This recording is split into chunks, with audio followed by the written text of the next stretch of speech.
Did you say England-France next year's on Valentine's Day? Correct. Sunday the 14th. Sorry? Ooh la la. Ooh la la.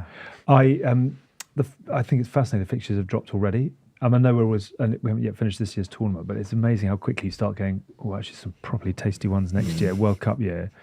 Tell me about the shirt. Fitting all right?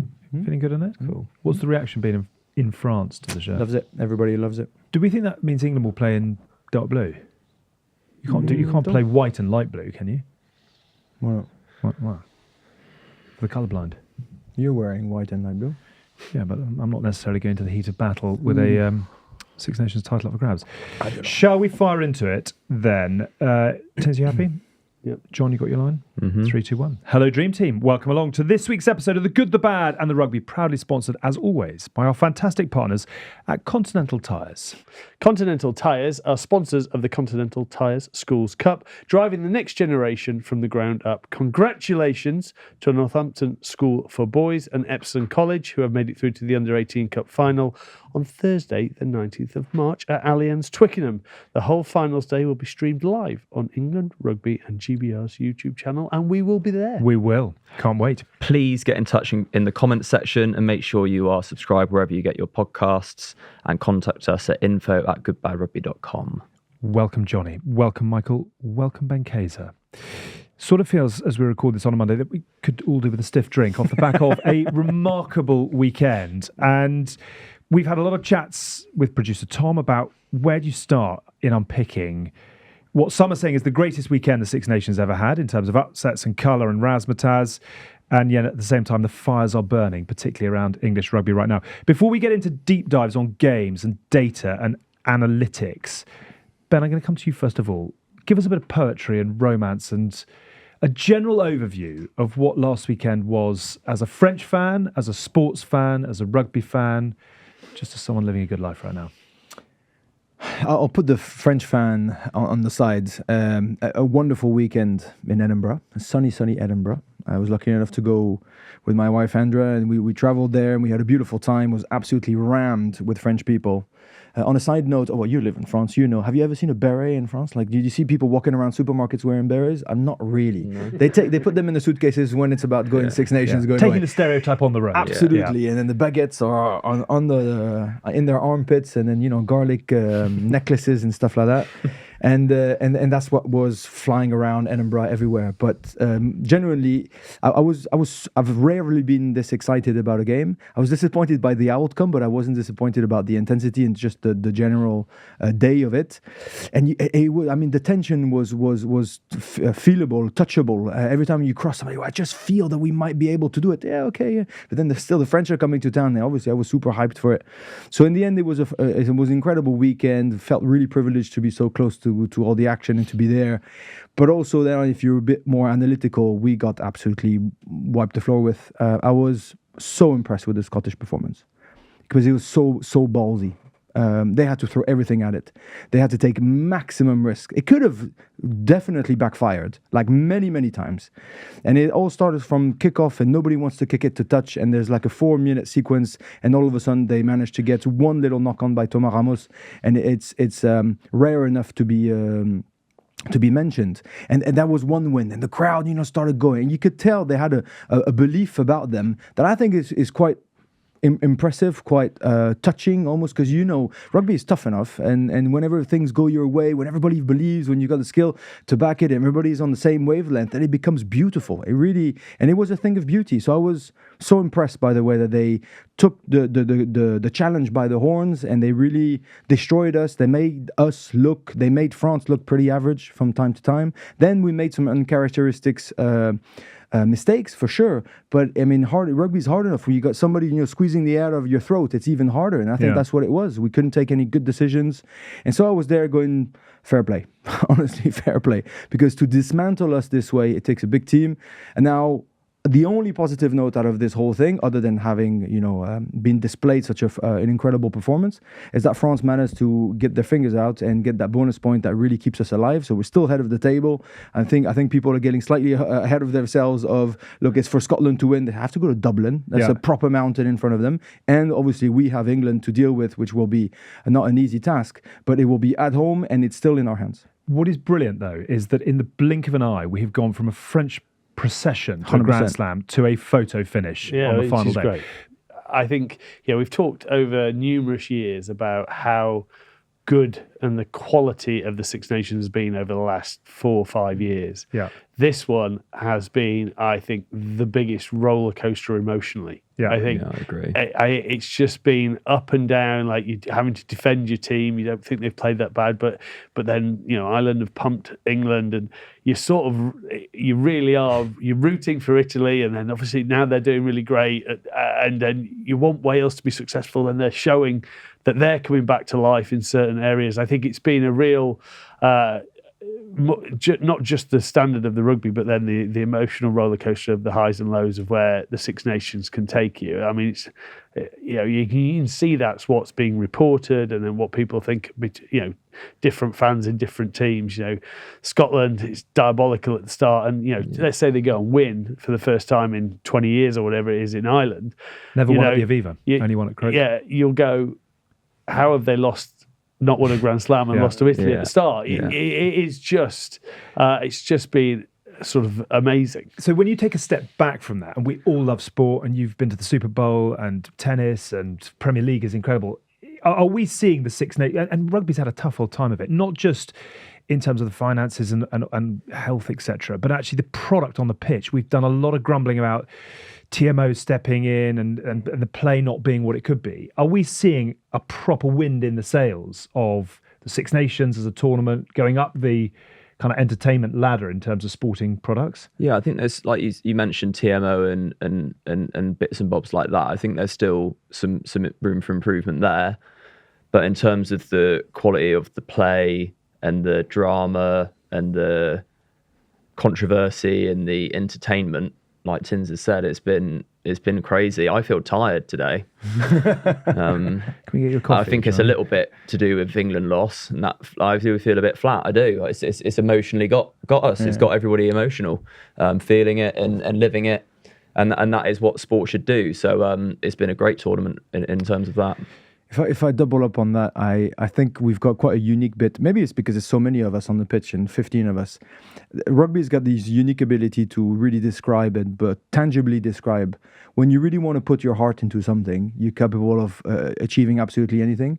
And that passion, human, sort of connection, belief side of winning is paramount for us, because it's a physical sport, because there's so many of us on the pitch, and it really will always make the difference. And it's something that's hard to explain when you look at the analytics. It's hard. How do you put metrics to the ticker, to passion, to belief? And that's why I was so impressed by Scotland. The day before the game, I managed to bump into Finn Russell, and we were chatting and whatever, and he was going, "Yeah, I reckon we're going to do it." He had this swagger about him. It really annoyed me, by the way. But on top of that, he really believed it, and he had Hugh Jones next to him. He's like, honestly, in the backs, like I wouldn't change one. And I'm looking at him. There might be one little one. No, he did it on purpose. And then you look at Hugh. You look how well Ben White played, by the way. Amazing. Yeah, and he played super well, and he got under Antoine's skin massively with a bit of gobbiness, but I think it's all part of the game. And you look at the Tupulutu Sunov hug. I don't even know who is she exactly. Is she? Is it Princess? My mother-in-law. It's Is it your mother? Princess Royal. I'm gonna get it wrong. We'll introduce you at some point. No, I haven't been introduced. Yeah, but I think it's quite cool because it's all positive leadership. Look, back your teammates. Then have a bit of a smile. When you do meet her, because we'll make sure that happens. Make sure you give her a hug. Go for the big bang. Yeah, I'm not sure it's going to happen. I thought that was. But I enjoy that, and I actually heard Tupulutu talk about after the game that he said that there was a really important sort of a key speech by Gregor Townsend, who. Rewind 4 weeks because they chuck him in the bin. He shits. They must have faced their demons. They must, as a team, say, "Look, you can sack me." He must have said something like, "You guys can get me sacked now." One of you comes out in the press and I don't believe in him. he's gone. And they stuck together and they got out of it. And Tupilutu said that apparently just before the game, the question is, did you ever in your wildest dreams think you're going to put 50 points on France? Yeah. Surely I thought his answer was going to be never, no chance. We believe we could win, never. He said, well, actually, it's funny you mention it, because Gregor Townsend, just before we came off the pitch, said to us, look, we need everything to click. But if we click and we do absolutely everything we can, maybe they're not even going to be close to us. So it wasn't just about winning by 1 point if you're really stuck at it. Maybe we can wipe the floor with them. That's pretty much what he said. Yeah. So I love that. I know it's easy to be positive, but it's hard to back it up with actions, and it's hard to be positive, not for the sake of it, but really to ooze that positive leadership and mindset into a team, and then it can create some extraordinary upsets. But it feeds back into that emotional thing. Now, you look, that Scotland game against Wales, Scotland got out of jail by a quick. They didn't deserve to win that game. So this is how things quickly things can shift when things go your way. You look at when does Jalibert ever chip over and he's waiting for it to just sit back into his arms and it kicks left. Yeah. Or Antoine Dupont did bounces. that kick over and it bounced over his head. Yeah. And like Bill Burry's on the edge, puts his left foot a little grubber down, and you go, Straight oh my out. God, this is a try. It goes straight out on the floor. You're like, ooh. Yeah. It's a little This bit is not like, this is not the sporting gods. And for that Scotland-France game, I wrote it, as I was watching the game, I wrote it down, I think it was 5 times. I was like, risk reward. They are living everything. They're going, right, we are leaving the kitchen sink 100%. on this pitch and we'll have no regrets tomorrow. And everything stuck. Everything went for them. Fortune favours the brave, which will be poignant when we come on to England. But if you lay it all out there, that's all you can do. And that's what is so addictive about Scotland when they're good. Is when they're good, it's just great to watch. I thought the forwards were outstanding in terms of in the first half, their physicality, their willingness to carry. I mean, Schoeman turned up 14 times. He only made 6 meters, but he turned. But it's just to hit the crowd. Go, Schoom! Yeah. I think they just played. No one kicked the ball, right? So it was 20 kicks on both sides. So your average would be around 40 on each side, 36 to 40 on each side. So as Ben said earlier, France had to get drawn into going, right, we're not touching the ball because they're quite happy to keep it. Half-time, 69% possession for Scotland. I don't think I've ever seen a stat like that. Scotland's best way of not letting France get it was not giving the ball. So we'll just play with it constantly and we'll back ourselves and we'll do it. And they're so good at getting to edge. Darcy Graham was sensational as well, so was Steyn. And then you've got the 2 centres who just pick up everything in the middle, run hard lines when needed. And France still showed their class in bits, but they just didn't have opportunities. And then when they had it, they had to run it from their own half, which, Ben White all over Dupont gets that ball intercepted. And they had to do things that they not necessarily wanted to do. And it played into Scotland's hand on that day. What's the reaction been in France? It's a huge disappointment. But I think everybody acknowledged how well Scotland played. We didn't lose by a ref decision last minute. We didn't, it wasn't against the wave. You can't explain anything. Not one player said it was obviously a well-deserved win by Scotland. It was not even a question mark. If anything, that 50-40 is a little bit lucky, or makes it look a little bit in our favour because we had to stuck into it. It is mad when you say 90 points No, it's mental. in Edinburgh, It's of mental. all places, which is sort of one of the hardest to get a game like that going Joyous in the sunshine in March. And What what was was it? 57 points in the second half, most ever scored in a second half. Just for your benefit, because I don't think you were on the show, but we came up with something a couple of weeks ago. I think it was off the back of the Scotland game. The 4 doors you can walk through to react to whatever your team has done at the weekend. So the first door is that sport. It's anything can happen. You've got to take it if you give it, etc., etc. And you're sort of looking at the bigger picture. The second door is you walk through and go, we were 5% off, which I think is what you just said, and you get beaten on the day. The third door is the disgruntled rugby fan who begins to really moan about it and complain about it. And the fourth door is social media meltdown. It's scorched earth policy. Just from a French perspective, off the back of the weekend, which door do you walk through?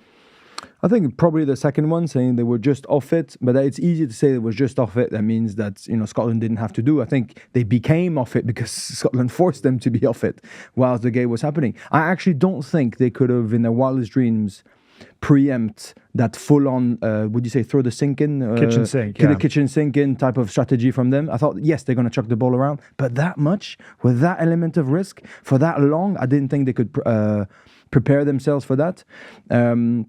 And it took, and Scotland was saying that they took a massive risk during the week. Apparently, there were a couple of scuffles during the week because they asked the non-23 to play like France, to be gobby like France, to chuck the ball around, and it was mayhem all week. And they even said, "Look, I don't know if it's going to be," but even during the week, they took massive risk for injury, for fighting. Like there was a real element of edge that whole week that maybe they could have lost the game during the week because they left too much energy. You know what I mean? So I think France are saying, "Look, they made us be off it," but the good and the bad news is that first they have to lick the wounds in terms of injuries. Duporter, I think, dislocated his elbow or his shoulder or something like that, and Anthony Gelon looks like he's knocked himself out from concussion. So they have to see who's going to be fit for next week, and then you have just a 6-day turnaround for England to come at home, who are going to be pretty peed off. Yeah. So before you start saying, look, what have we done wrong in the last 8 weeks? Well, let's just focus on next Saturday, which is a blessing in the sense that you need to reminisce exactly what happened, but also it's a bit of a curse because sometimes you don't actually deal with everything that was done prior to that.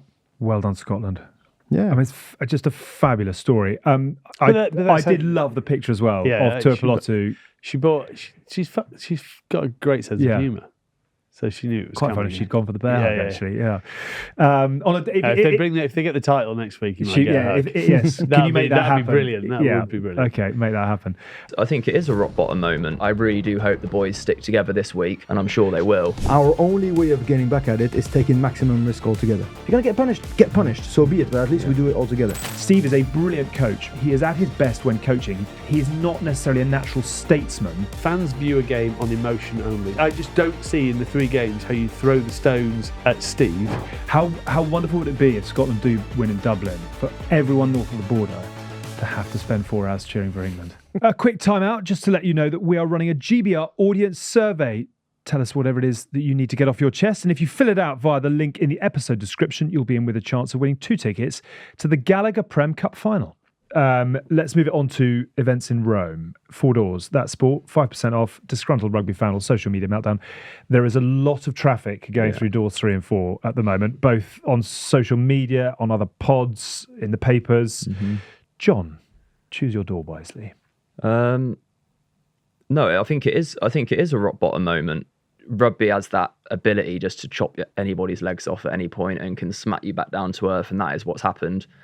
And it's very hard to explain and understand because we were doing so well, and it's just been a bit, in my opinion, just a bit of a perfect storm. To think we were flying high and this great team with these young guys, and we're building to a World Cup, and there's Grand Slam chat, and it probably got a bit carried away with that. And then we go up to Scotland off the back of Scotland losing to Italy. Yeah, and that's just a bit of a game that can get you, and it got us. The one that I struggled to understand is to why we didn't see a real response coming out the blocks, guns are blazing against Ireland. It's difficult to understand why that didn't happen. And then all of a sudden you're in a real battle dogfight against Italy. Yep. And the pressure's on. We've never lost to them before, and this Italy team is a fantastic team that's doing great things. And now, it is a bit of a rock bottom, but it's a sense of almost, okay, this is where we are at now, and it can't really get worse from this point. Hang on. Like, I Paris think with France going for a title and Johannesburg with South Africa I understand licking their that, lips. but the expectation and pressure is almost, I feel like it will be lifted a little bit within that team. Now, obviously, Steve will feel under pressure and players will feel under pressure because that's the nature of the beast, and there's accountability and people get picked and hired and fired and changed. But I really do hope the boys stick together this week, and I'm sure they will. But England fans, and again, this is where you start to pick at the story, and you can end up with clumps of sort of fibres without really knowing where you're trying to get to with it. The England fan at the moment Borthwick is struggling with a perception problem. They are, and again, without necessarily being scientists of the game, a lot of people are saying kick too much, no ambition, robotic rugby. But again, that kicking is a myth. It depends where and how and what it's for and what the purpose of it. When when Tommy Roebuck scores that try, I mean, it's obviously a great kick. Yes. And it was a great read by Finn Smith. It's everything that's great about Finn Smith. It's everything that's been great, again, about England over the last few years, 18 months, is that ability to, pull people around and then execute. I'm bored of the we kick it too much chat, because every international team kicks it. Yeah. It is part of the game, and it's how it's done. We said with the team selection that they made with Elliott, they're going to play a more kicking game, more structured game, which they did in the first half, which worked. But again, they didn't score any points. The first penalty of the game, 5 minutes, 45 seconds or whatever, first entry into their 22, just take the easy three. And, something that I know everyone's picked up the second half one, where Maro shouts at Finn and says, just kick the fucking three, stop questioning me. The first half, on that first 5 minutes, he points at the sticks and then Finn kicks it to touch. So what does that tell you? So whether he shouts at him, I've had this before. Look, I was captain in the warm-up for 2011, Wales away. We weren't playing particularly well. We'd obviously won the title in the Six Nations, but we lost a Grand Slam game in Ireland. And we weren't really, our attack wasn't really firing. So I'd had a discussion before that game with Floody, and he's like, look, we need to work our strikes off set piece and everything, so we need to go for corner. I said, we take any easy three, we always take. And then anything that you're not happy with, go for the corner. So I've given him that instruction. First kick in front of the post, he kicks it into touch. I'm like, what the fuck are you doing? Easy, every time, easy three. And we end up losing the game. I get bollocked by Jono. Like, why the fuck haven't we won the game? And I'm like, I'm not throwing Floody under. I'm not going to throw Floody under the bus. I said, yeah, that's my bad. I knew we should have gone for three, whatever. And I still feel they missed opportunities of taking threes when you can. How can that be a thing? Because with all the pressure, I know on this team that is a thing. What was it? Third, fourth minute? Because they've never had to do it. Right? They've never had this funk. In this last 12 games, they've just gone corner, and it is the thing to do now. You just go corner. But you've got to realise where you are. You've had 2 weeks of you're scoring 1 point every visit you get. But surely that is on the game plan before you even arrive in Rome. And I think that was probably where Maro's frustration came out of that when he did shout him, because you take that easy win, you go straight back and go back, get down there again. Whereas if they get a defensive win, I think they missed the line out, actually, didn't they? They fucked the line out up. And it's like, it's the thing of modern rugby, which is why any ex-player that talks now, it's not the same. They'll go, you score, you go, what a great decision to go for the corner. But if you fuck it up, no one really talks about it until you lose. Yeah. And I just think where we were, 3 points after 5 minutes, go back, Italy go, fuck, okay, we're under the pump, where, we talk about momentum shift all the time. And I think that's where the frustration probably came out. The interaction is probably a reflection of the vibe in camp and the frustration and the confusion and the tension. Do you think there is confusion? That there'll be a group of those players, young and they're thinking, what the hell is going on? Yeah. They will think, is this what it can be like? Yeah. Like, they haven't been, this could be their first wow. Like, it can shock you. They haven't been there since the Six Nations 24. They haven't been there to be in this sort of, to go from there to there. They haven't done this, so it's a shock. And going back to the kicking, I think you probably fall back to a kicking game when you are low on confidence or timid or under pressure. So that's probably a reason for more kicking. And there is definitely an argument to try and be a bit braver, and I'm sure we will do now that I've said that we've there is nothing to lose now. There has been a lot to lose these last few weeks. And there certainly is an argument for this team developing within their game the ability that when the ball slows down to have a multi-phase game that can then generate fast ball again from that instead of just going back to a kick. I would like to see that. But the fact that to go back to, we kick it too much is not fair, and it is a bit boring, because kicking is such a big part of every international team's game. But there is improvement of how we kick and the outputs of our kicks and when we kick. I said this in the green room on the Saturday before the game. I still thought England would win by 10. I thought it would be tight, but I thought they were good enough. And when it was 18-10, I was like, we'll win this by 10-14 now. But it's an easy game for Italy, and it's a really hard game for England. Two losses. It is just a perfect storm. It's a perfect storm. And you're going, to then for Steve, it's a massive challenge on him to be able to put what's the noise that's outside away and go, right, lads, just go fucking enjoy yourselves and smash these guys. And it was the other way. It was like, let's stay control all our areas. It felt like a smash and grab. Yeah. Thing. But it's all. Sorry, one more point. It is all just hindsight because Steve's in a damned if he does, damned if he doesn't situation. Exactly. After the Scotland and Ireland game, like players haven't they know themselves they haven't performed, and then it's like, do I back this team or do I change it? He's changed it all, and then of course if it goes well, brilliant. If it doesn't, why didn't you change the team? So it's and then off the back of it, like maybe we should have just had the courage to be like, screw it, let's just go to Italy and try, like, let's not try and arm wrestle this. Let's try and blitz these boys. But then if you go and play a loose game like that and it ends up going the other way and it looks like what the hell are we doing? It's so difficult because the way it's unfolded has just been a bit of a perfect storm for England. And we'll work out who's up to it. It's tough men last. Tough times don't. And we'll see. We'll learn a lot about this group. They've got nothing to lose now.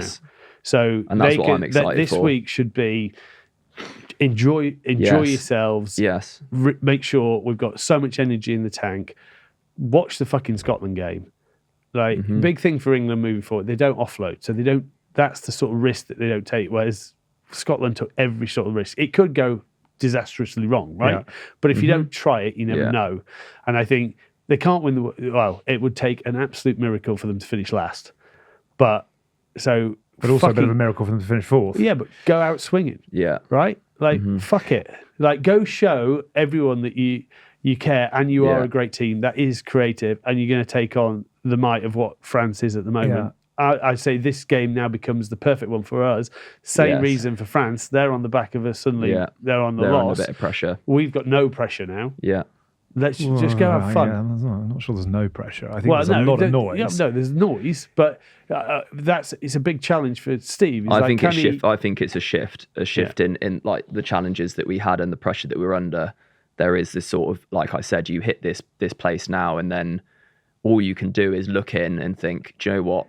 Let's just be for each other and go out and what will be will be. Do you know what I mean? You've got to let go of if of course it's the nature of the beast. Jobs and positions can be lost. So just cut out the noise, look in, stick together, and just go and throw everything at the French. Are we saying that this might be a smash and grab on Paris? I'd love it to be. I'd love it to be a game similar to the one we've just had at the weekend. Yeah. Another. Do you know what I mean? Like who can go? And we've had those in the past. England and France, haven't we? What I was going to say is that there are. We have the Six Nations.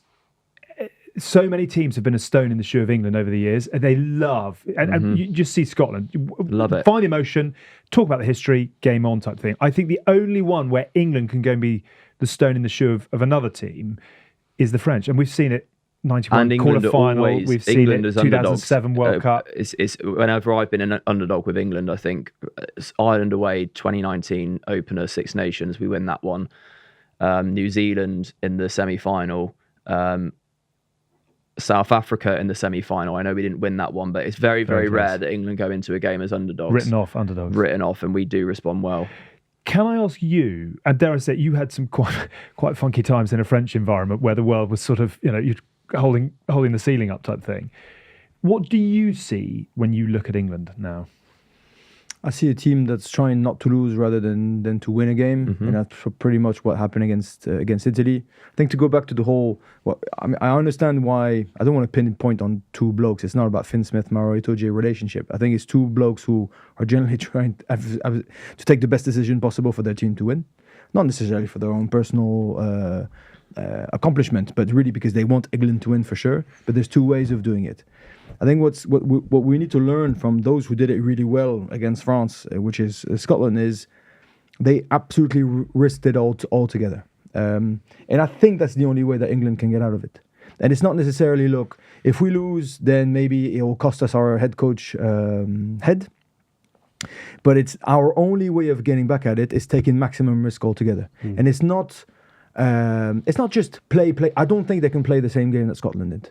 I don't think it fits England. Yeah. They're bigger, they've got other attributes, they've got other skills they can implement. Don't try to copy sort of a sevens fast pace type of environment. It's not the same thing.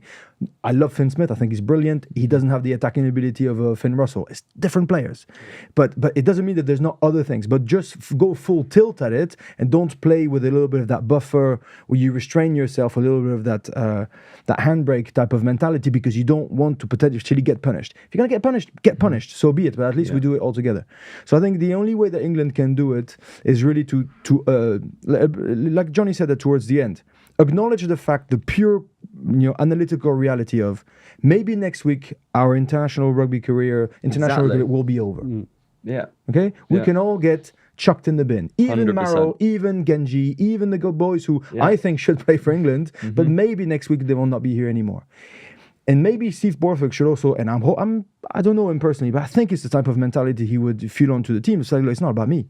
It's not about my job. It's not about my head. It's about England winning. If I need to be sacked for you guys to be playing well in the next couple of weeks, then fucking sack me. Yeah. But at least they need to have that honest conversation of saying, look, but the last thing that we can do is have a captain point to the sticks and having a 10 going to line out. That is always going to be a clusterfuck for the entire team. Whether you have decisions, whether you have strategy, whether you have skill, whether you have resources, as long as everybody's not in the same line, especially decision makers, they don't even stand a chance. So go to France by sorting that one out. Decide where we're going to go. Super restrictive, we don't think that is the way to go, but if they decide to do that, then so be it. Super full tilt, I don't think it's either that they had to do, or their own way. But at least face their demons, go fully toilet. So if they do that, they will be a proper force to reckon with against France, because like you said, it's also a matter of, it's like the French never really do well against Argentina. It's because there's the mix of of physicality and pace, and if you only have the physicality or only the pace, it's the type of hybrid teams that I don't really like to see. Hence the 2019, I reckon you boys were the only ones who could have beaten New Zealand. I don't think South Africa would have beaten them in the semi, but they were. I don't think New Zealand would have lost to South Africa in the final. Right. Look, this is all if maybe it's total bollocks, but at least there's profiles of teams that fit better or not as good, and you guys were the perfect mix of physicality and speed to beat the All Blacks. That's my view on it, and you guys are the perfect team to actually mess it up in Paris. Yeah, because you're able to front up and to actually take us on. It'll also be interesting to see where Galtier does, but that whole second row partnership. Do we go back to the big beefy Mani Meafu? Because that's not what we did against Scotland. And we tried to play Scotland at their own game. We got punished. Yeah. So maybe England should not try to play anybody at their own game. Just focus on them, focus on what they can do, and then we'll see. But it's interesting. Do France fall into the trap of playing not to lose this one when they're under a bit of pressure? Yeah. Potentially they do. Potentially. Can I also, very interesting, you've set out how England should approach the game. Can I, Mike, bring you in, just to take a step back, and you might hit this for six and dispatch it, but just to talk about the noise and the sort of two elements here, which is when England start winning really well, a lot of the players get the plaudits, and Pollock is a superstar, and England are. And actually, we said off the back of the Wales game, I think I said it personally, I love the fact that when England win, you don't really hear from Steve. He lets the players step forward, take the plaudits, etc. The problem is that when they start losing, everybody goes at Borthwick. And we have said before on the show, the media, the narrative is not his natural happy place type thing. He's a coach first and foremost, not a kind of statesman of the game in the way that Woodward was. How do we change that? Has the world changed since Woodward though? Well, no, but what he's saying is you look at you've got Gatland, Andy Farrell, Gatland, Rassie, Steve Hansen, Woodward. You've got a guy who Eddie Jones. You've got people who stand in front. But I'm still saying that the media. I'm still saying the media went after Eddie as well. Well, they did, but he fought fire with fire, and for a long time he set the agenda. Rassie sets the agenda. Farrell shuts down the crap he doesn't want to talk about. He stands very strong in what he does. Steve feels like a bit of a cork in the storm. I think he's actually getting much better. Was it the same for Lanny though? Is that something about being an English? Is it something about being an English coach? I think it only was at that Rugby World Cup. No, because I think Eddie and Woodward set the agenda. I would say Lanny was very similar to Steve. Stuart Lancaster was actually very good. I mean, England came second in the Six Nations under his tenure. It blew up in the World Cup, and then you're in a shitstorm. You can't control it. My question to you is the narrative around Borthwick and his reluctance to fight fire in the press room, does he need a Conor O'Shea above him, or not above him necessarily, but taking on that role of the narrative at a time when it's going really badly? Because it's such a distraction at this point in time. The RFU have come out and made a statement saying we are backing Steve through to. But any other team would have had to do that if they'd lost 3 the games. only other time Bill Sweeney has come forward and done it before, he backed Eddie Jones, and 6 months later he sacked him. Mm-hmm. So the reason the RFU have stepped forward is that the noise is out of control. My question is, Steve is a brilliant coach. By all accounts, it's not going very well at the moment, but he is at his best when coaching. He helped Japan beat the Springboks in 2015. He helped the Lions win in share a series in New Zealand. He is an exceptional coach. He is not necessarily a natural statesman, which is what they need at this point in time because everyone's throwing pelters. Yeah, look, the problem is when you play for England and you lose, everything. So you go. You've just said there. You've just thrown a little casual grenade in. Well, apparently it's not going that well now for him coaching. So, no, I'm not saying. Well, I'm saying they lost. You say because people are saying, people are going. Well, so 3 losses on the bounce indicates that it's not. Then the team aren't doing what they want to do. He's a great coach. He wasn't coaching well right now. I'm saying that his legacy. There is enough proof that he is an exceptional coach. Yeah. Yes, it isn't necessarily going as he wants it right now, but if you give him time, I'm sure coaching-wise he'll turn it round. Yeah. The question is, because he doesn't play the media game, does he get that time? Yeah, I hope he does. I think he's earned that time. I think where he's taken from genuinely. Normally, I'm happy to criticise where I think criticism is due, but I don't think it's necessarily at Steve's door now. The criticism I could sit. But not in your eyes, in the eyes of every England fan. Yeah, as you left Stadio Olimpico on Saturday, everyone's saying Borthwick out. But that's an emotion. That's just, again, this is what we talked about last week or the other week. That's emotional of fans. Fans view a game on emotion only. They don't view. Why is Austin Healey calling through? Said because again, Austin's doing it, and so many former players are because you live in what was your now. Austin lives in what was his great times at Leicester, and the game is very different now. And we also live in a world where you want to say controversial, loud things to get clicks. Completely agree. And I think there's a time for that when there's balance, and and I just think I know when England are shit and when they you can go back to when Borthas, I think it was in his first 6 nations after the World Cup where we came out, we played Italy first and Wales, and they were fucking 2 worst games I've ever seen. All we did was kick. All we did was kick. Mm-hmm. All we did was so safe. Need to get these 2 wins. Yeah, and then. We had that horrible game against Scotland where they panned us, where they didn't even touch the ball, but they scored 3 off the cuff tries, and you played very well, Scotland fans, just before you into. Duhan scored 3 or whatever he did, and then we beat Ireland with the last minute kick, and then we went to France. We missed the penalty to win the last game, and he opened the floodgates. So I know he can do it, and then progressively. I see growth in how we've played the game, which led to 12 wins, and within those 12 wins. All the metrics that they hit, they were clinical. They took points. But you've gone away from my point around the narrative. Unless you're going to put someone in who sits and does the interviews, Steve's not going to change. If you want Steve to be angry, Steve, that he used to be when he was playing, I can't imagine that. When people say Steve used to give smack talk, like who said it? You said it. Yeah, he was horrendous. I cannot by the way. imagine it. What a gentleman he is. But he would he would do that. I can't imagine it. He used to flip in a line-out session on Ollie Redmond, Steve Ajomo, Eric Peters, and fucking go nuts at them. Right? So if you then suddenly had that in a press conference, I don't know what would happen. But why not? I mean, if we're talking about get out there players and have a crack at it, why doesn't he walk in this week to the press conference and say... What is... your question was to say, should he have somebody ahead of him, or above him, or next to him for the press conference? Hang on. That wasn't my question. My question was around the narrative now is out of control around him. I understand. Hang on. If the RFU's decision making is based on the narrative of the media, that's a very big issue. Yeah. Correct. But I think it has been in the past. Okay, but that's your stance. But for me, the main issue that would be if the RFU, if Bill Sweeney gets influenced by the media asking for a head or not. Hopefully it's not. So if it is, then it would prove your point. And secondly, there's one element that we haven't said, because you mentioned Rassi, you mentioned Eddie Jones in the good old days at some points.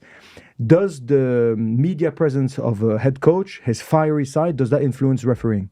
Does that influence the next game? Does that influence potentially even the opposition? Because you can, and Eddie was good at it, apart from in France. He just used to chuck oil and fire exactly at the wrong moments. And if anything, he would fire up the French team more than anything. If it does, then yes. If it doesn't, then the RFU should not be influenced by it. and the referee shouldn't be influenced by it, then let him be where he fucking wants to be. And if he wants to be a head coach, he's a head coach. As long as he delivers well on the team, as long as he goes all Red Steve on the team, if need be internally, and he doesn't show anybody else, then you should be able to let him do his job. Okay. And look, you talk, and the problem is when you go on a losing run now is you'll get someone. There's a former player that I know who's like, oh, the players hate playing that way, or the player I just bumped in hates playing that way. This is then what happens, and it's either going to drive cracks. It gives a reason for anyone who maybe isn't getting picked to come out and say a flippant off the cuff comment to someone, who then makes it become a big thing, and then it escalates, and people want people's head. That's what playing for England is, and you've got to sort of shut down those within. What Steve's got to do is manage it. He has got to, from the players I speak to in camp, no one's gone, we're trying to play a shit way. What Haas said last week, we're preparing in a shit way to play a shit game so we lose. That just fucking doesn't happen, right? No. And any player who goes onto that field isn't thinking about, oh fuck, I'm playing a game for a coach that I fucking hate and the game plan I dislike. You go, that's not what I'm doing. I'm going to fucking put my all into what they do, how I want to play. Now, but that doesn't take into individual error, right? And there weren't a lot of individual errors, but when England make them at the moment, they're catastrophic. They're getting right. They're Underhill costly. Not stepping in to hit Menoncello and putting Joe Hayes in an undefendable position. When you're a second defender and the 9 runs, you can't leave to go on the guy coming around the corner. That's got to be Underhill's job to read that, step in and bang him. But you go through the game, you can't question Underhill's want to make hits. Yeah. He fucking was smacking people left, right, and centre. He's just made one error, and where that is, that's scored. Roebuck had a good game, but that crossfield kick, how he's not buried that guy into touch, right, as he's catching the ball, just as he was going up for it, he's given him the chance to step inside. I mean, he's a yard away from the touchline. Don't get him. Let him step inside, and then well played Italy. I mean, unbelievable, to finish that off. Mm-hmm. But again, Elliot Daly getting bumped. It's just, Elliot Daly is a fucking great player. He's proved it throughout his whole career. But he made one error, cost us a try. And that's the problem with England at the moment. The fundamental problem. Everyone is making errors, and all of them are just unbelievably costly. Yeah. And then they're not, and then the attack's not going. I think they could take more risk off their strike plays. I agree 100%, and that's why Ben is one of the best, I think, on TV. Is he's pulled it. It isn't go play like Scotland, but it's throw your kitchen sink in your way at it, and maybe then everything will stick. Genji taking a quick tap and going, just trying too hard to try and reach and get the ball down and dropping it. Didn't need to do it. Could have just backed their systems that they were going to do, but they're so desperate at the moment. All the desperation is leading to errors and making them more frustrated with themselves, probably more than anything else. Yeah, and I just don't see in the 3 games how you throw the stones at Steve. Like the players, and they have put their hands up. Yeah, so I think that's really. And can I just make it really clear? I'm not in any way, shape, or form agitating for Steve. And actually, I think. I've said it already, I think he is a phenomenal coach, and I think this team will learn a huge amount. You see teams go through troughs. I know you talk about 2018. 2018, 5 in a row, lost, and then next year we'd... And what was it about the 5 in a row that you learnt from and then became the kickstarter for 2019 and a great run? Just on that fact before, whilst you're thinking of an answer. Yeah. But then, Eddie, so you talk about what someone does in the meantime. Eddie came out and filled the space and goes, we're doing short turnaround. And then all the players practicing on the short turnaround weeks because we know that we're going to play in the World Cup.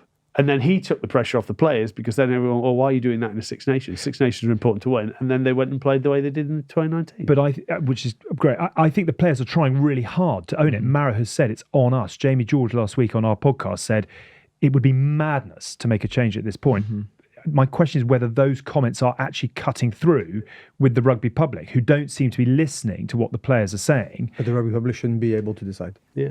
But we live in an era, Ben, Sure, where of course they it's true. shouldn't. I agree with you, It's but they very shouldn't. hard not to when agree. that tide Well, turns. we've got a producer who has a few beers and goes, Well, no, I get on agree. I board mean, he's with part of the Borthwick problem, way. definitely not part of the solution. So, I mean, can I just quickly read this Bill Sweeney quote? He has backed his man on paper. Steve and his coaching team are working tirelessly to make improvements.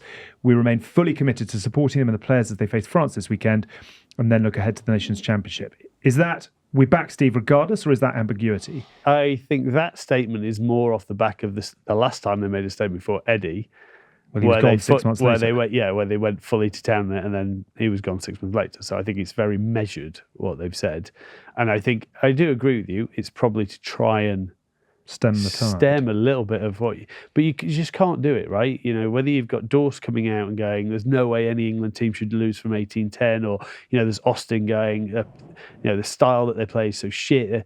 But within those statements alone, which get then cut down and clicked, there's no detail of, well, okay, why are they playing shit? Show me where they're not trying, or where they're not getting into the right areas, and show me where you do something different. There's no what you should do next, and I think, you know, then that narrative takes over, and it's impossible for them to come out and try and fight that, because you just can't win. How do you win that? There's more people shouting against it than there is for it, and and that's, you know, what I've tried and do is like, if something's shit, then I'll say that it's shit. But I don't believe it's fundamentally broken in this England team at the moment. I think the players are good. I don't think there's any players that should be selected that aren't in that squad. I don't think anyone's screaming out that they're better. I think, you know, and then you sort of get a feeling for it when you watch a game. You get an emotional feeling for it when you watch a game. Then you go back and you look through it properly, and you're like I feel so like bad for the players at the moment, because they're just not playing well as individuals. Is that because they're tired? Is it because they're mentally fatigued? I don't know what the solution is. I'm not in there every day going. Do you have any insight onto that? Like you said, just on Tins did give me some time to think about what we learned in 2018, and just a little nick at the kidneys. I love that. No, but like exactly what is going on in that. It's a dark place right now in that camp, and Steve is stressed. There is stress. It's tough. It's emotional.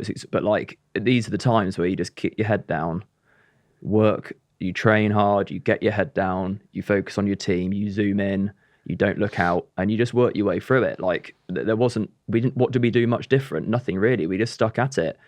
And that's sport. It just there's tough. Like I said, there's tough times in sport, and they should embrace that. It could be my last game for England this weekend, but I don't give a fuck. Like, we're gonna go out and fucking play.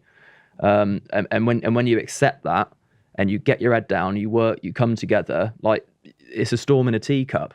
You'll come through the other side, and you'll get you all of a sudden you'll win 12 in a row again. Right. Well, we did actually start this show by saying I think the three of us could do with a drink, and dreams come true, because this is our Remy Martin moment of excellence, where we raise a glass to something special that's happened over the weekend. And when you're talking about excellence, we are, of course, talking about Remy Martin VSOP. Jack from Remy is back in the studio, looking debonair, Thank you as so always. much. Thank you. What have you got for us? We have something very special. So there's a really famous cocktail called a sidecar, reportedly created in the Ritz in Paris. So with a little bit of a French touch, just for monsieur. And it's a combination. It's a really simple drink to make. 3 ingredients, and we're going to zhuzh it up a little bit, topping it up with a little bit of cider. And you can tell I work in a bit of marketing, so we're going to call it a cider car. I see what you've done there. If we had a bell, please have me back one day. Yeah. Bing, bing, bing. So, as in Blue Peter fashion, here's some that I made earlier, and I'm going to hopefully not spill ice all over your studio. So we've just got that pre-made for you, and you can kind of pre-batch this in advance. I would always recommend using the freshest lemon juice that you can do, because it really does. When you've only got a drink that has 3 ingredients, every kind of little thing helps. Yep. Got a nice little bit of dry cider. I tried to get there we are. I tried to get some French cider. Unfortunately, it wasn't available. So we have the Remy Martin cider car. We're going to give you guys a little apple slice, just a little nod to the cider itself. And it should be nice and refreshing. You've got that balance of the Remy, that sweetness of the Cointreau, and then that freshness of that lemon that just comes through. Have you ever been to Remy? I have not. No, you have not invited me. Well, Jack is the man to make your dreams come true. We can always make it. Scissor hands that It's a great trip. Yeah. And then I'm going to show you how to make one from scratch. Cheers, so Johnny. Thank you. I'll try and Santé. Gin, mon ami. So we're going to start with a lovely cocktail shaker, but you can use anything. It can be like a protein shaker, a blender. You can also just build it. But I always recommend shaking it because you're going to bring life to that drink. You're going to have those little bubbles that are dancing on your palate. So we're going to start with 3 parts of cognac. So I'm just going to do 30 ml. So I've got a lovely little measure here. And it's always good to measure out your drink so you know how many you've had. Is that hashtag responsibility? Exactly. Yeah, well done. Exactly. Yeah, you are the Drink, marketing yeah. downstream. Just drink well and drink better, but drink responsibly. And then 20 ml of Cointreau orange liqueur. Yeah. So again, part of the same family as Remy Martin, so part of the same group. And then we've got some freshly hand-squeezed lemon juice by myself this morning, so about 10 ml. I'm going to go just a bit over 10 because I'm going to add a little drop of honey. Just it helps with the kind of the texture of the drink. Just gives you that nice mouthfeel. Just a tiny little drop of honey. That's a pink lady apple as well. Yeah. Isn't it? Oh, you know your apples. Johnny comes in on the the extras. Yeah. How do you know that, Tom? I like pink ladies. They also make the best apple tatans as well, funny enough. Doesn't the world feel better when you've got a proper glass with proper I drinking? think Steve's great. Yeah, exactly. Give him a pay rise. I reckon we should re-sign him now. Yeah. Lovely action. That's lovely action. It's a beautiful sound. And the idea, so while we're shaking it, we're diluting it, we're chilling it, and we're creating those little tiny micro bubbles within the glass itself. Releasing the flavour. And then the just details, pop extraordinary. pop a little bit of the French cider. And you should always leave a little wash line of about a finger at the top of the glass so you don't spill it when you're walking around or getting up to cheer your team. And then drop in your garnish like that. So, Jack, that's an absolute Santé. masterpiece. Santé. Thank you Good luck, very everyone, much, at the weekend. Yes, might need a few more of these weekend. Cheers. Chat, Cheers, while we Jimmy. drink, Cheers, everyone. while we enjoy, shall we pick our moment of excellence for the week? We could do an entire show just on the brilliance of round 4, but Yeah. where do you want to go? Italy's win is the moment of excellence, but I'm going to go into a little bit more detail. I think Jonny described it earlier. The point of difference, I think, is Meloncello and how good he is at the moment. So with his try and then with his performances, what the part he played in the final try. That's incredible. They lit up the Colosseum in Azuri blue as well, which I thought was a really classy. I mean, it's been a long time coming, but they've now got a win over everyone. It sort of feels like quite a big kick forward, this, Ridley, isn't it? Yeah, massive. Massive. Well done, Tins. Tins has gone with Italy's win. Where will you go? I'll go with a wild buffalo let loose in Dublin. Rhys Carré on the loose, in the blind side, gassing the Irish winger, and then sort of totally gassing his opposite number with Ty Furlong, and then crossing the line. Some jokers say that he was chasing after a cake. I believe it. So be it. Cake or kick? Well, a bit of everything. But generally, it's what makes me happy about rugby. We are different athletes, different. The look on his face body as well. shapes. He was like, The absolute pleasure, the delight, and there was nobody gonna stop him. So big fair play, incredible achievement. Rhys Carré, Lucette How for Wales. long before that's for 50-metre try? Yeah. I mean, he's Make it whatever good he 'cause wants. It's 20. It's a good 25. It's worth noting as well that incredible try, flair from a front row forward. It's even better when you pronounce it as Rhys Carré. Yeah. I could I listen mean, to you he's talk Rhys all Carré. day. Yeah. I He's love never it. heard Yeah. it that way before. John? What I am going to go for is the attitude and ambition and liberty in terms of the That is very French way liberty. Reality. that Scotland went about that game, throwing the kitchen sink, that bravery, and as a consequence of that, the amazing game of rugby that we got to witness and enjoy. Yeah. So those are my words. Enjoy them at your pleasure. Yes, those are my words that I have given to. your English is fantastic for a Frenchman. Yeah, those are the words that I've chosen with my drink. Good. My Remy Martin drink to align with the moment of excellence. Very good. So to try and tidy all that up, we've got Scotland's freedom, we've got Rhys Carré on the loose, and we have got Italy, Meloncello, sensacional. Go on, we've got to have one then from the 3. I just love listening to this guy talk, and Yeah. it is that's why we love the game. People Yeah. of all shapes and sizes, abilities, potentials, and unpredictability. Yeah. and who saw that coming. And what a magical moment. And that will inspire lots of people as well. Well done, Rhys Carey. Rhys Carey, are you happy with Rhys Carey? I'm happy with Rhys Carey. Okay. I mean, it's inspiring the next generation of people who don't think they can play a sport. You can. Good on you. Well done, Rhys Carey. That was our Remy Martin moment of excellence. Thank you, Jack, for coming in. Nice to see you as pleasure. always. Thank you so Always much. a pleasure to see Always you. a pleasure. Highlights of the drink. Cheers, highlights guys. of the pod. Please enjoy Remy Martin VSOP responsibly. Let's have a little look ahead then to... I can't believe we're at the end of the tournament already. It has gone in the blink of an eye. But the final round this weekend, France against England, 8:10, ITV. France to seal the deal and go back-to-back, if not in Grand Slams? Or is there just a building sense of, oh, hang on, England are a bit dangerous? Or England, 100% more than a little bit dangerous, but France will be focusing on them. They have to cut out the noise too and focus on them. Look, they have enough. We're licking our wounds from last week. Yes, that bonus point is a total game changer. It would have been a lot more uncomfortable had we not had that bonus point. Just think what a good decision it was to take those 3 to get to 50. Yes. Correct. So Otherwise, it'd there'd be be two two bonus bonus points. Yes. Yeah, I thought it was just for the number they did it. To be honest. Yeah, Because I reckon Finn Russell's 100% the number. I reckon He saw their 47. decision. I just want to put 50 their on them. decision on the field would have Yeah. definitely been to hit 50. Yeah. Right. But it wouldn't have been thinking that they were going to concede Would 2 it have got them 14 points ahead? Did I see that? It would have it took them from 11 to 14. Yes, So it took so them that as two, well. It took them 2 Correct. scores out. But I also wondered if they were just beginning to get a bit wobbly, a la the Argentina they were game. tired. They I were think. tired, Yeah, I think they had exhausted so much. Sorry. Yeah, of course. Anyway. Enough for France to focus on rather to not even worry about England. They're going to know there's going to be a proper threat, a proper force coming through, but they have to focus on them. They have to seal the deal. I still believe because of that bonus point, defensive bonus point, could have been 2 bonus points. We still have the game in our hands. We're going to have to see how Oscar Giroud goes through a discipline commission because I think he's going to be out. That eye gouge did not look good. He went 2 times in it, and poor kid. And that's poor on kid. review now, is it? Yeah, I think he's tomorrow or today or Well, tomorrow. he's not going to go well. I don't think that's going to go well. Is it the return of Greg Aldrit to also add a little bit of leadership in there? We'll see. And then it's a matter of looking at the injured, looking at what type of strategy you can put in place. Do you return big money Meafu? Do you go a bit more power for power? How do you adapt your team to it? But France will be up for it. Yeah. They will know all the results. The games will have happened already before. If Scotland calls a huge upset and manage to win in Dublin, which is possible, but not an easy task for them to do. I don't see it happening personally, Me neither. given how much they've had to empty the tank more and went over and beyond at the weekend. Then it will be much more comfortable. If they manage to win with a bonus point, then it will be particularly uncomfortable for France because that means it's just a huge performance that is needed from everyone.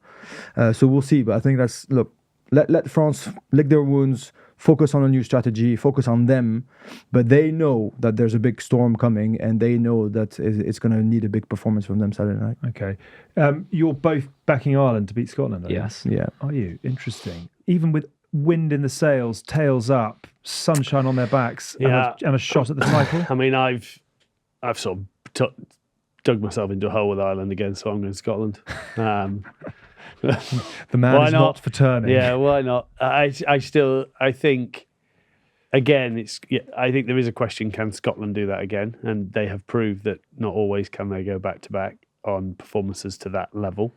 I do envy like the way that Scotland seem to have a freedom. Yeah. Of, No, I agree a with you. freedom and a lack of consequences Is that an expectation? to their culture and their team that England just don't. Like I envy that. I think it's a strength of theirs. I don't understand how they've got it or what it is. Well, it's come from years of not having done don't very know, much. but And it it's might a have come freedom. from round 1 where they were asking for Gregor's head, and it's which just is exactly what England are and under it's now. just, it's not just there this campaign. It is just there for them. Yeah. This freedom to go.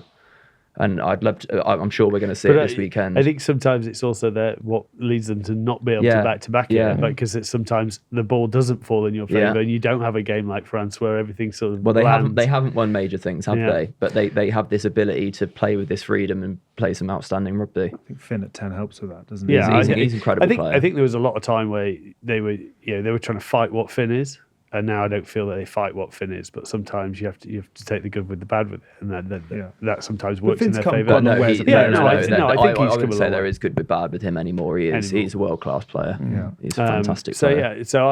I think if they can go and back that performance up, which now they've played for a title now, right? So there's no reason again, and you've got 4 months till you're together again. You go and leave it all out there and play the same way. It's a really exciting weekend, which is what we want. I think they could get that win. So you think Scotland will, but if Ireland do, and then England, let's say, roll up the sleeves and go full Brian Moore from the early 90s and go to Paris and win. I'm just going to roll the grenade in, and you can do with it whatever you want. If Ireland end up winning the Six Nations, much like everyone's saying Arsenal don't deserve to be Premier League champions, it's still a long way to go.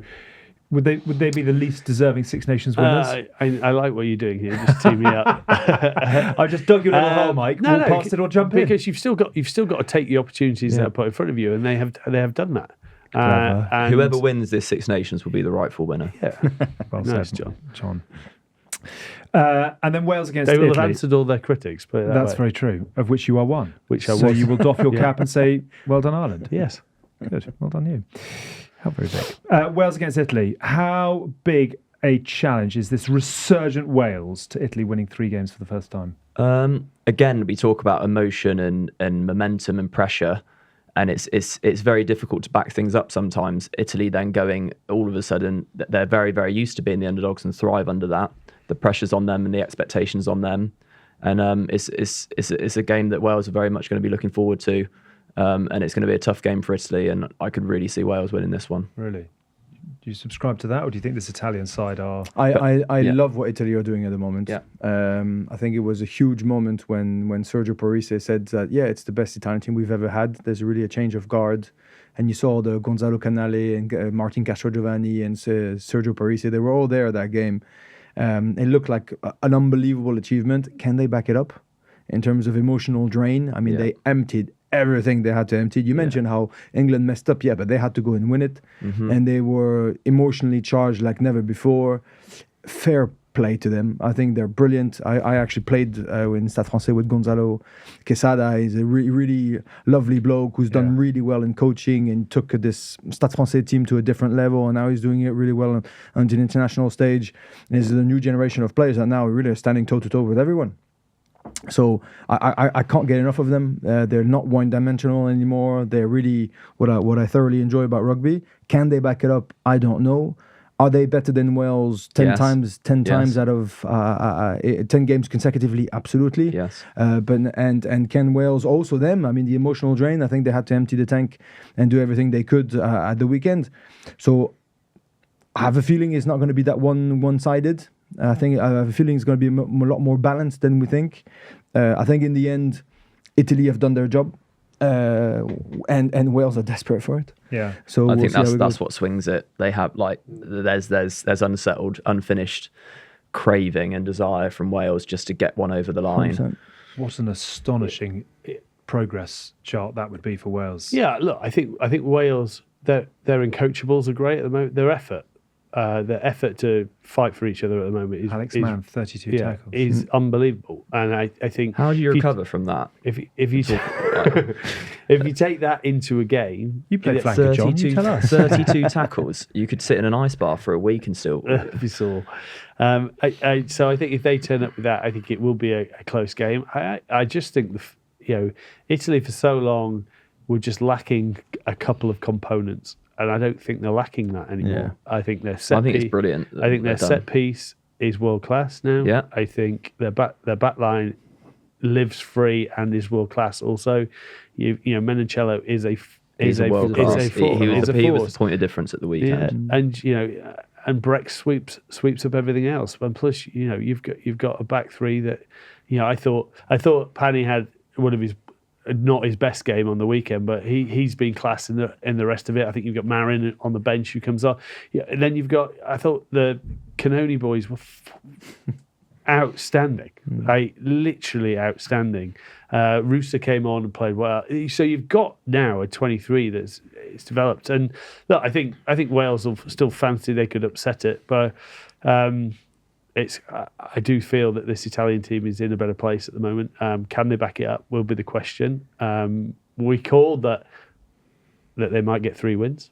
They're not the wins that we thought they would get, but we thought they might get 3 wins, and they could have had a draw thrown in there. But that is what is making Ireland. Test matches are so exciting now, because, like we said, you can pick a team who would win more times out of 10, but it's still on the day. All of these games are going to be on the day, and anything can happen. And you've got Door B 5%. You're dead. No. There's not one team that can afford to be 5% off, and that's what's making it great. Going through door B, come out through door 4. Yeah. I'm clinging onto door 1. I can't remember what the doors were. I know. It's like Alice in Wonderland. I just one last sort of thing on Italy. This might be the tournament that they win 3 games for the first time. How far away are we from talking about Italy as title contenders? Are we still a long way away from that? Or is this team coming up on the rails But at like you such a said, lick? if they drew to Ireland, was it round 1 or 2. round They 2? beat Scotland, and then they should If have. had they drawn to Ireland round 2, Chalky then it forward would have been pass. different. One bounce to Manchella. Yeah. Yeah, I also think so it's not that far. it gets hard. That the better you get, the harder it becomes. I think it'll be. When Let's the see. expectation comes, it brings Yeah, a it's going to difference. get. The curve for improvement gets harder and steeper. So it'll be interesting to see how they go next Six Nations as well. Wise words, John. I've got an idea. Go on. I'm a bit stressed. Here we go.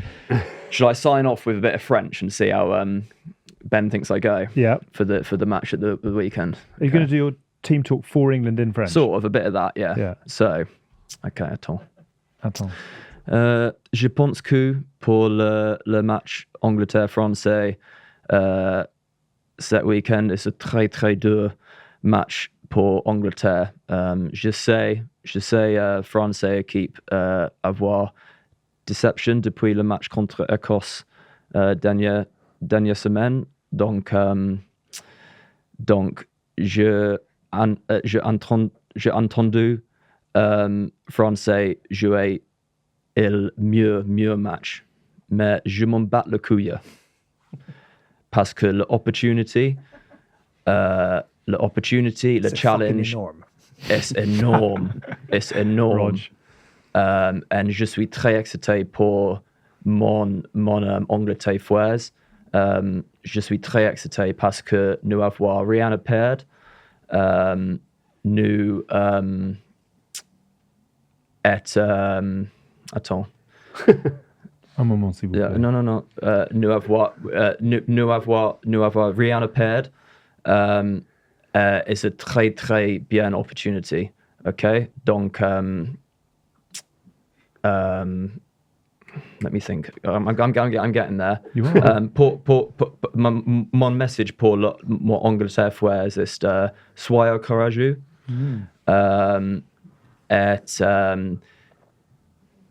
Être prêt pour gros combat. Viens prêt pour combattre. And bon match. Accroche mon poulet. Avoir un bon match. Bonne chance. And bisous.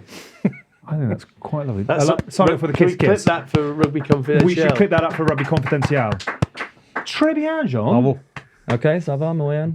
C'est plus que bien. Can I start with a compliment, which is that is amazing. Yeah. Can I just? I think Ben's English might just shade the French. When you live, like, your English is better so than most of ours. It's mind blowing how impressive it is that you do that. Like, and to speak 2 languages, is something that is truly incredible. You've never heard me speak French, though. Maybe I'm full of shit. Can I ask why you've given the team talk to the England players in French? Just expect the unexpected from us this There we week. go. From you. That's your life. Putain motto. le bleu. Can you quit? Are you quaking in your boots off the back of John's inspirational words? I could feel, almost touch the intensity, the shiver in the voice. I love it. You can only get that in French sometimes. Yeah, I know. It's good. Mate, you could tell that you play in France. You use the lingo that really. Soyez courageux. At one point, you look at your teammates. Do you I want you to be on Saturday. Just be fucking brave. Mm-hmm. Be prêt pour le combat. Be ready to fight. Ready for the fight. Ready for the combat. I think it speaks loudly. Mm-hmm. Yeah. It's just about forget about the game plan. Just strap a pair on and be out there. He always said that I trust you. I back you. I believe you. You've got this. My English brothers. You know, it's good stuff. It's proper. Well Sure, done. well done, I like that. And that, I think, just be brave and ready for the contact is the uncoachables a lot of times. So these are the weeks. Like, are we even recording still? Oh, No, they've packed up. They've gone, got haven't they? bored. But like as much as it is hell right now in there, these are the fucking weeks. Like when the chips are right down, and the opportunity ahead is just there. I was so upset for those lads on Saturday, but like I get this relief that like, all right, that rock bottom is set, and from the boys I spoke to, the review's been balanced. Like I said, just accept what will be now. Yeah. If it's your last game, if you're going to get slated, or who cares? This is the worst one, because if you don't leave it all out there, you've got to go now. You've got 4 months. Just go out there and all you've got to do now, boys, is just go out there and throw everything at it. That's all you got to do. Yeah, it becomes simpler, I think. I completely agree with you. As just a one-off game, it is absolutely fascinating. I think England fans will feel that. And like I did say, like when we are underdogs, we are good. Very true. We are good as and it's very, very rare. I completely agree. I think the shame is that we are at a point where an England team that was being spoken about as a potential Six Nations champion is now just in its last game. Swing the fist and see what you do. That goes back to the opening thing of what we talked about how emotional this thing and how everyone's journey has changed like that. And it starts with confidence. This whole 12 game period started with a 79th minute try set up by Finn Smith against France, that a game they should have never won. Yeah. But they managed to shop a pair on exactly at the right time, and then all of a sudden confidence. Why does Underhill not close in and read? Well, he can do it 1,000 times. Just because there's a tiny bit of in your mind hesitation, fear, anxiety. It plays tricks on you. Yeah.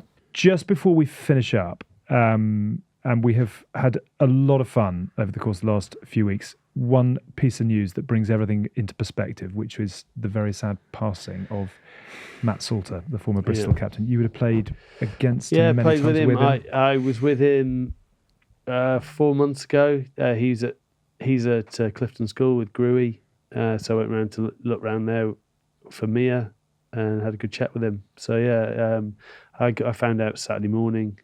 Very sad. 49. Thoughts to his family and all his friends, and it's just deeply saddening that I think it looks like it was a heart attack. I'm not entirely sure, but you just never know. Live every day like it's your last. And just remember, it's only a game. I remember I had so many games covering his warrior spirit for Bristol. Very, very sad indeed. And thoughts with everybody at Bristol, with his family and his friends, etc. Matt Salter, an absolute icon of Bristol rugby, and gone way too soon. Certainly puts things in perspective. Thank you, gentlemen. You're off to Paris. Correct. Enjoy. Bon voyage. Do we know Merci. yet? So they are presenting the replica, aren't they? if as and when it is from. I think after this one, you should present the melted one. Yeah, and exactly. Just to sort of that sort of go all Salvador the trophy Dali. couldn't make it through this emotional roller coaster. Yeah, therein is the furnace. Good luck to France. We haven't actually asked. So who will lift the trophy? France. I don't want to comment. You can make a comment. Come on, John. The result for me at Stade France isn't important. I just want to see the boys rip in. That's not the question, John. Answer the exam question, not the one you want to answer. No, I don't want to answer the question. I just want to see the boys ripping in, and like I said, the worthy winner will be the worthy winner. Okay. Michael? Go on, say Scotland, just to please them up. How wonderful would it be if Scotland do win in Dublin, for everyone north of the border to have to spend 4 hours cheering for England? When was the last time that happened in anything? They still that really would sum they'll it. just be sat there in silence. Yeah, they would. Unable to cheer. Unable to cheer. I don't think they will be able to. I can't imagine it. Right. So even if Scotland win in Dublin, they will still want France to beat England. Yes. That is how deep-rooted the hatred is. Yeah. Who needs a title just so long as England don't win? Look, I think it is. That's really hard to call. It's a stupid question at the end of a stupid tournament. I do think that Scotland could edge it. I think England. I think Scotland win in Dublin. I can see England edging it, but I don't. I think France will still get the job done. I just hope it's a hell of a game. Yeah, that's what I hope for. Enjoy it all. Few bits before we finish up. The lock-in is back, £3.99 for exclusive content, ticket giveaways and the usual nonsense. Do check out our other shows if you're out and about and scrolling on your pod channels. Good Bad Football, Good Scaz Rugby, Rugby Confidential. John will be making a special guest appearance on that off the back of your Tricolor 4B French A-star for your conversazione. Oh, thank you. That's Italian. Good Bad Beast is also out and about with Eddie Hall. Joe Marler will see you now, and the Luxury Dispatch with Tom Chamberlain. Thank you as always to Continental Tyres, who are the official tyre partner of England Rugby. Engineered for victory, their award-winning tyres are built to perform no matter the conditions. Black Eye is available as per usual. blackeyegin.com, out and about in Waitrose too. We're a platform media production. Stats and facts provided by Russ Petty. This episode was produced by Tom Edwards. Seatbelts on, gum shields in. Enjoy the final round of the Six Nations. We'll debrief on it all next week in your usual channels. From all of us, bye for now. You've been listening to The Good, Yay, The Bad, and The Rugby, Oof, with Alex Payne, James Haskell, and Mike Tyndall. Thanks for listening.